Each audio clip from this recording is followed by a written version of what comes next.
Students आज का जो मेरा सेशन है वो स्टैटिस्टिक्स को लेकर है। आज हम बात करेंगे एडवांटेजेस ऑफ ज्योमेट्रिक मीन की। ज्योमेट्रिक मीन बेसिकली होता क्या है कि हम जब बहुत ज़्यादा मल्टीप्लिकेटिव डाटा को देखते हैं जिसमें हमारा रिलेशनशिप बन रहा होता है, मल्टीप्लिकेटिव रिलेशनशिप बन रहे होते हैं। इसके अलावा वो क्या करता है, वो रेट ऑफ ग्रोथ को फाइंड करने के लिए एक डाटा बनाया जाता है, तो वो डाटा भी ज्योमेट्रिक मीन की मदद से बनाया जाता है। देखिए बेसिकली यहाँ पर एग्जांपल के तौर पर समझ लेते हैं कि जैसे हमने परसेंटेजेस लेनी है बहुत ज़्यादा, जिसमें हमारे पास क्या हो रहा है कि हमारे पास बहुत ज़्यादा रेशोज़ आ रहे हैं, परसेंटेज के हिसाब से बहुत ज़्यादा रेशोज़ आ रहे हैं, तो वो डाटा हम यहाँ फाइंड करते हैं ज्योमेट्रिक मीन के अंदर। ज्योमेट्रिक मीन के अंदर हम क्या करते हैं, ज्योमेट्रिक मीन के अंदर हम एक और काम ही कर लेते हैं कि हमारा जो nth रूट होता है हम उसको ले लेते हैं। अब nth रूट क्या होता है, nth रूट वो डाटा पॉइंट होते हैं या सेट पॉइंट होते हैं जहाँ पर हमारा जो वैल्यू ऑफ डाटा बन रहा होता है या पॉइंट ऑफ डाटा बन रहा होता है उसको हम nth वैल्यू कंसिडर करते हैं, तो हम उसका रूट ले लेते हैं। तो यहाँ ये कंडीशन इस तरह से है। अब हम इसको कहाँ कहाँ इस्तेमाल करते हैं, इसको फाइनेंस में, इकोनॉमिक्स में और बायोलॉजिकल मेथड्स के अंदर इस्तेमाल होता है ये।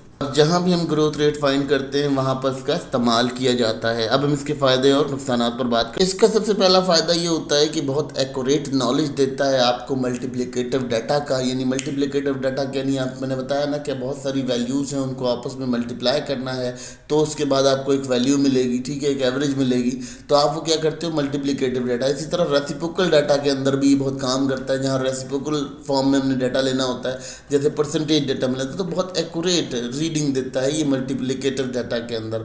तो हम इसको यहाँ कंसीडर ऐसे कर लेते हैं कि हमारे पास बहुत सारा डाटा मौजूद है और उसकी आपस में कोई ना कोई कंप्लेक्शन बन रही है। जैसे लास्ट टाइम हमने पिछले साल की ग्रोथ निकाली थी वो 3% थी। अब हमने क्या किया, 3% को हमने जब अगले साल से निकाला तो हमने क्या किया, 3% को मल्टीप्लाई करा अगले साल की प्राइस से, प्राइस इंडेक्स से, और प्राइस इंडेक्स से मल्टीप्लाई करके जब हमने उसको डिवाइड किया तो हमारी क्या कंडीशन आई, हमारी वो परसेंटेज आ गई जो हमने अगले साल ग्रोथ की थी।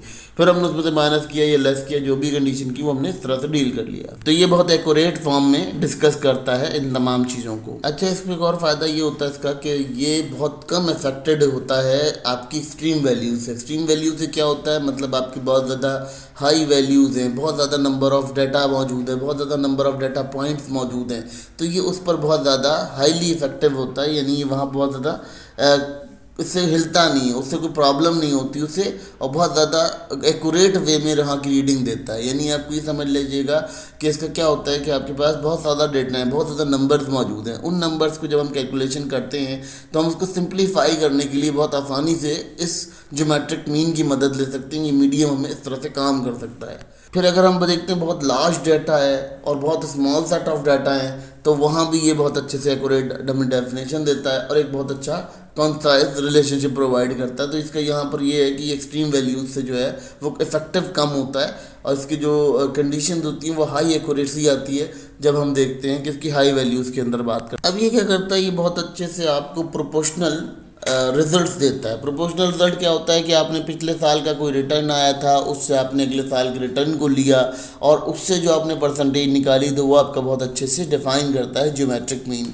ये ज्योमेट्रिक मीन की बड़ी खासियत होती है कि ये प्रोपोर्शनल वे में आपको बहुत एक्यूरेट नॉलेज और एक्यूरेट डेटा प्रोवाइड करता है। अच्छा, अब इसमें क्या करता है, जैसे आपने क्या करना है, आपने पिछले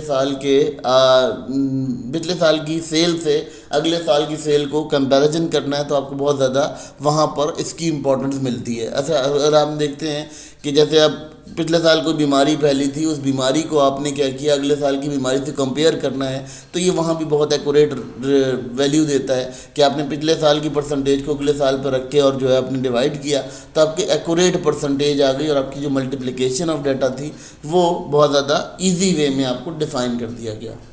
अब इसका एक और काम क्या होता है, ये बहुत इंपॉर्टेंटली क्या करता है, आपका बहुत सारा डाटा जो है उसको मेजर करने में मदद करता है, आपकी मदद करता है बहुत सारा डाटा इजी वे में मेजर करने के लिए। अगर हम यहाँ बात कर लेते हैं, यहाँ सबसे इम्पॉर्टेंट काम क्या होता है, ये हैंडल करता है आपके डाटा को डिफरेंट स्केल्स के अंदर।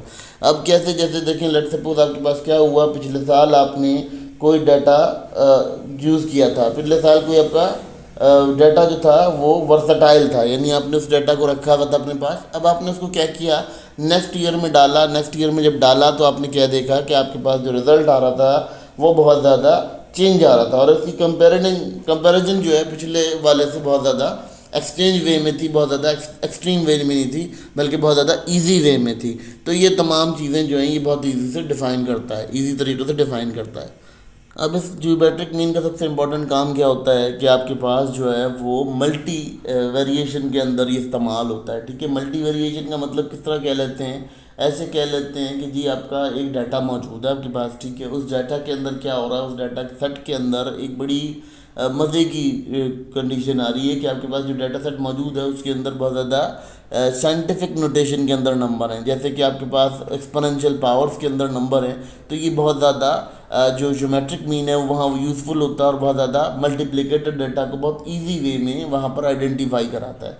ये आइडेंटिफिकेशन जो है इसलिए होती है क्योंकि यहाँ पर आपका जो डाटा है वो आपको क्लियर एक्सप्लेनेशन दे देता है।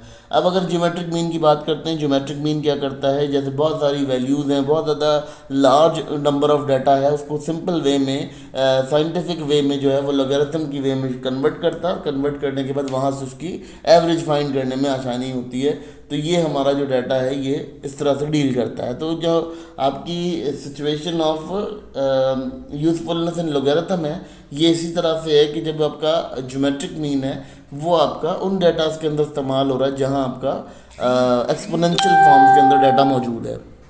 देखिए जी, अगर इस डाटा की बात करते हैं ज्योमेट्रिक मीन की, तो ये बहुत ज़्यादा यूज़फुल है, साइंटिफिकली बहुत ज़्यादा इसकी बहुत इस्तेमाल हैं, क्योंकि हम इसका इस्तेमाल इसलिए करते हैं कि साइंटिफिकली हम देखते हैं कि हमारा डाटा जो है वो बहुत ज़्यादा मल्टीप्लिकेटिव वे में होता है। फिर हम उसमें क्या करते हैं, हम ग्रोथ रेट्स वगैरह फाइंड करने के लिए काम करता है। फिर ये इसके बाद बायोलॉजिकल साइंटिफिकली जितने भी मेथड्स होते हैं उनके ऊपर काम करता है। यहाँ तमाम मेथड्स को डिस्कस करना इसलिए भी अहम समझता हूँ क्योंकि ये तमाम जो मेथड्स हैं इन्हीं के थ्रू आप एवरेजेस निकालते हैं, और बीइंग इकोनॉमिस्ट आपको ये तमाम चीज़ें एक्नॉलेज होनी चाहिए ताकि आप लोग ये समझ सकें कि आपका जो डाटा है वो कितने सेट ऑफ डाटा के अंदर डिवाइड हो रहा है। ठीक है, डिवाइडिंग ऑफ डाटा आपको ईजीली हो जाता है। जब आप ज्योमेट्रिक मीन की बात करते हैं तो ज्योमेट्रिक मीन कहाँ कहाँ इस्तेमाल होता है ये आपको अब समझ में आ गया होगा कि ये कहाँ यूज़फुल होता है।